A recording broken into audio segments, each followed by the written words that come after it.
ভালদেমোসা বা সোলেরের কথা বলতে গিয়ে বলেছিলাম সেগুলো যেন এক একটা স্বপ্ন, কিন্তু স্বপ্ন দেখা এখনো যে বাকি। এখন গন্তব্য ক্যাপ দে ফরমেন্তার। আমাদের বন্ধু দম্পতির গাড়িতে ত্রামুন্তানা পর্বতের পাহাড়ি পথ বেয়ে আমরা এগিয়ে চলেছি ভূমধ্য সাগরের অভিমুখে, যেখানে সমুদ্রের জল স্বচ্ছ নীল, কোথাও বা হালকা সবুজাভ। জায়গাটা মেয়রকার একেবারে উত্তর প্রান্তে।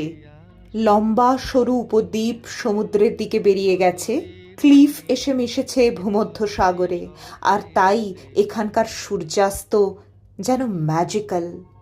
লাইট হাউসের সামনে এই ভিউ পয়েন্টে সারা পৃথিবী থেকে কত মানুষ এসেছেন সূর্যাস্ত দেখবেন বলে। দিগন্ত রাঙা করে সূর্যদেব বসেছেন পাটে।